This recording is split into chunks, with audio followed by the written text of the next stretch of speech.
retailers are starting to come together with a number of ideas on how they can help bring the comic industry back. What are changes that need to take place? So there's a Google Doc out there that Bleeding Cool, a couple other sites have now reported on, where they're kind of crowdsourcing or giving ideas. And this is also going on Facebook groups and everything else. Please don't anyone assume that this single document is like the only place for ideas, because there are Facebook groups, there are retailer groups, there are all kinds of places where ideas are coming out and going on. So let's look at a couple of those.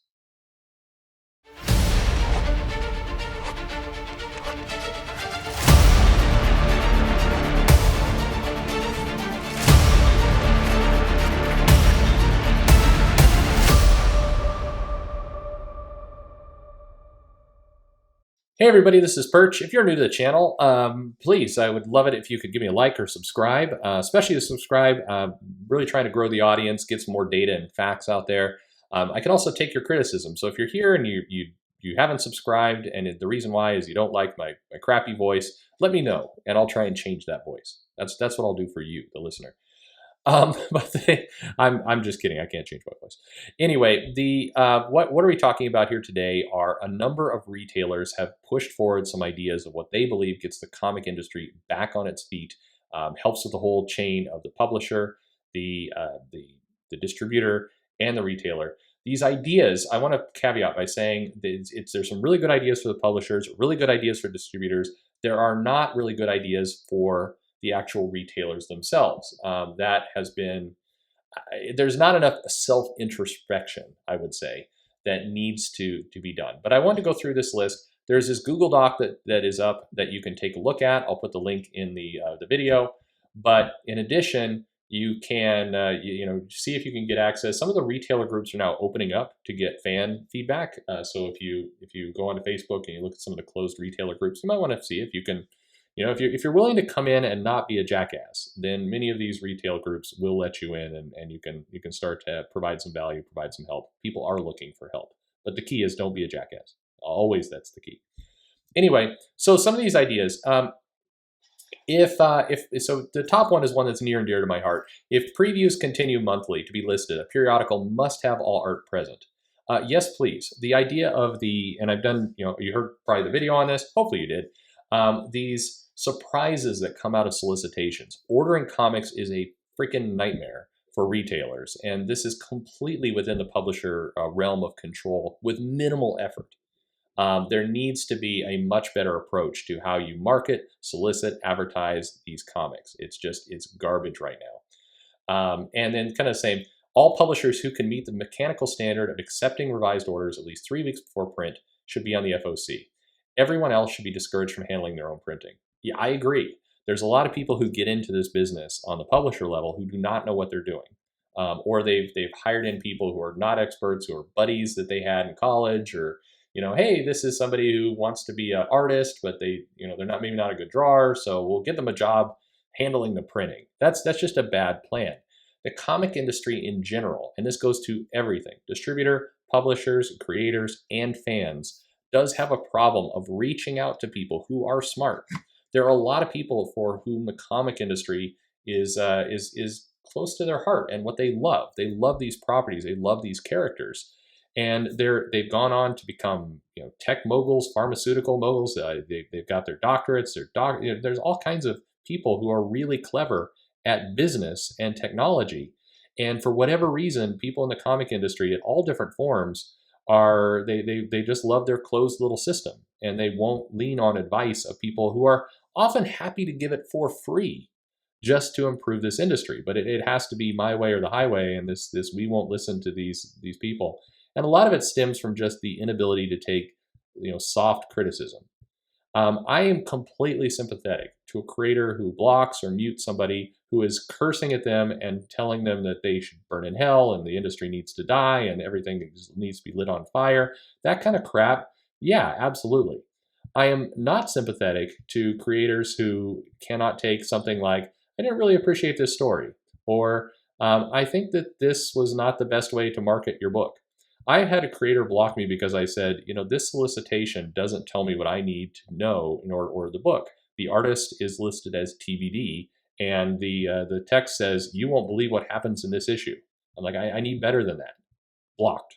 That's somebody who cannot take even lightweight feedback, and that is ridiculous. And I hear the argument at times like, well, these creators are being pummeled by trolls all the time. It's like, if you cannot distinguish in your life between somebody who is a complete asshole and somebody who's trying to help you out, or at least give you some honest feedback that isn't meant to insult you, if you are unable to see the difference there, you shouldn't be in this business, period. Anyway, fewer variants. Yes, everybody is always, every time there's any kind of topic for any forum, fewer variants always. And then there are a bunch of mechanical stuff about coordinating the sales code to the thing. Here's another one that's a good one of suggestion. A single issue or story one-shot should be clearly labeled as such in solicitation. Stop using the number one issue bait that implies a new ongoing. It's not needed if the content is quality, gives value back to the consumer. Consumer trickery and publisher wordplay are not needed to return the market to a healthy place. Amen. That is a garbage practice. It's, again, I can't tell if it's born out of somebody being deceptive or somebody being lazy, but either way, it's bad. Definitely bad. Standards training on the ways to safely pack and ship things. Yeah, that would be nice. It would be nice if comics didn't feel like they were being delivered by somebody who lost their job at baggage handling at the airport, because that's how it feels like a lot of these comics are packed and put together. Not every issue of an ongoing release needs to be a 12-issue story. Sure. Yeah, I mean, this is just bitter assessment of what kind of story you have on your hands. You don't need to write 12 issues if you've got a 4-issue story. And that decompression, I think, tips over a lot of series. They say, okay, I've got a comic that's like 6 issues long of idea. They're like, well, let's extend it to 12. And as a result, the comic doesn't take off because the decompressed storyline sucks. And then the comic gets canceled at like issue 9. Then everybody loses. You don't get the full story and you don't get your 12 issues. Here's one that I disagree with. Longer delays between single issues and trade paperback release. This empowers the single issues to feel more valuable month in and month out. I disagree. I think this is a common refrain from retailers that they're always kind of saying, we need to push the floppies. This is a retailer who is too fixated on new comic sales and floppies and needs to learn how to diversify their business. The reality is, I think the opposite. The longer there's a delay between a single issue and a trade, the more likely it is for that consumer to stop buying completely. They just won't go back. So increasing that length of time, I think psychologically is bad.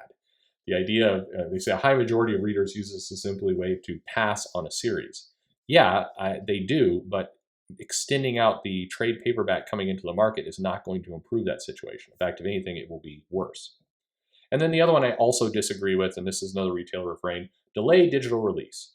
Entertainment movies, like movies have their digital releases months after they're released in theaters. It's not the same thing. Comics, floppies monthly, and digital releases of that same new content. It's not like a theater movie and a video on demand property that's coming out. They're not the same. I think as a retailer, and I think for the industry, we have got to grapple with the idea of digital release and physical copies coming out on the same day, and how do we handle it as a business? It's not, there's no evidence that delaying the digital release is going to help anything in the industry. All that's doing, and I wish people would just say it, is that the goal here is to not have digital sales. When they're saying relatable entertainment like movies have their digital releases months after they're released in theaters, it would be beneficial not to cannibalize the market share. What they're actually saying is, we don't want digital release at all because we don't get any money off that. So we would just prefer there be only floppies. And that, unfortunately, is dinosaur thinking, and it will not work. I like this, but it's not feasible. Late shipping product from publishers should make returnable with no fees. Yes, I agree. If you solicit something and then you're late in shipping it, it should become returnable, particularly if you're in the middle of a storyline. There needs to be some penalties to publishers for soliciting things, getting money for those things, or getting orders or getting customers hooked on the beginning part of a series and then delaying it indefinitely. That needs to stop. Unfortunately, no one will agree to that, but it's a great idea. Line of dollar comics, yes, that would be smart. You could argue that would be a digital plan. Any product that changes to a higher price after being solicited gets mandatory returnability with no fees. Agreed. That's bait and switch tactics from the publishers. It needs to stop. Previews need to be streamlined. Yeah, no kidding. Sorry. And then a lot of comments, returnability is a common practice. Yes, sure. But retailers also have to understand one of the reasons why we retailers gave up on, started the direct market and everything else is we got a higher percentage of the books. So we gave up on returnability in return for a bigger cut. So if we're going to introduce returnability back in, most retailers are going to have to agree to the fact that they're going to have less of a cut of those comics. Are you willing to agree to that? Maybe a program could be that the retailer picks. If they want to, kind of like travel insurance, do you want to be able to return this book? Okay, you're going to make less money off of it. Your choice. And for some businesses that may work, for others it may not. That may be a good way to go. I like this, fresh blood, push for promotions aimed at kids and teens. There's need to explain the comic concept. I agree. It's interesting. I do think that there needs to be pushes for new markets being kids, teens, the YA audience, all the rest. And the publishers are trying to do this. The problem is they're doing it in an incompetent, stupid way most of the time. We do need to push those markets, but we need to do it by finding people in those markets, not creators, but the editors, the business people who successfully created this business. The problem is these comic companies, they say the staff members, the ones who have full-time jobs and a salary, they are going, well, we don't want to change our job. We don't want to bring other people into our part of the pie. So our goal is going to be, we're going to go recruit some YA or kid authors, but we're still going to be in charge. We're still going to do things the way they've been done. That won't work. You need to bring people in who actually know how to produce and sell to this market. As long as, just bringing the creators in is not what you need. Frequency of new titles defaults for monthly for the first 3 issues. Yeah, I agree. This allows retailers to find the ceiling. This double shipping nonsense is just clogging up the whole market. A Shonen Jump model for the top 5 publishers might work. An anthology of stories, absolute top creators, black and white, hundreds of pages, $9.99. Agreed. Images of trade dress, yes. Always seek to increase market share for companies that need the direct market to stay in business. This more evenly distributed and diverse market would not only strengthen the marketplace in its entirety. Sure. I think that's an interesting. That's basically saying, give us more money, sure. We would all like more money, but money doesn't come for free. There needs to be some understanding of how that could all work. I think that, there's a lot of good ideas here, but I think it comes down to one overarching point. We need to have experts in this field. We need to have people actually know how to run a publishing business, know how to make money, and want to make money. Too many of these companies are satisfied making no money, making pennies. And the reality is we need groups out there who are really trying to make this $1 million or $1 billion business, not people who are saying, I'm happy to make $35,000, $40,000 a year. I've always loved and wanted to work in comics. Dan Didio and Joe Quesada on their show, Drink and Draw, made this comment about you don't have people you love. You don't put creators that love a certain character on that character because you get less work. I disagreed with that premise. I think love for a character can turn out great work. But I would agree with it from a different angle. I would say you don't put people who are trying to manage the business, who are trying to look at the financials, who are trying to navigate this to make more and more money.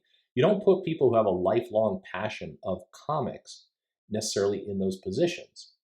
You need to put people who are business people who want to get rich. Now, hopefully those people also have passion for comics, but on the operations and the COO role, the CFO role, and all the rest, put people in there who are geared to make cash, who are geared to build a huge business. Don't bring people in who are trying to, create a lifelong love of comics and geek culture. I mean, that's a nice thing to have, but you tank your business if you have people who are, enamored and in love with comics and do not have any business sense. That's just what I think. So what do you think? What are your comments? What can help? What if you were a retailer, a distributor, a publisher, what would you be telling people right now that helps this business and helps it grow? Leave a comment below. Like, subscribe. Would love to have your subscriptions. Obviously, thank you for everyone who comes and listens to the show. You can find me on Twitter at Comic Perch, and thanks for listening.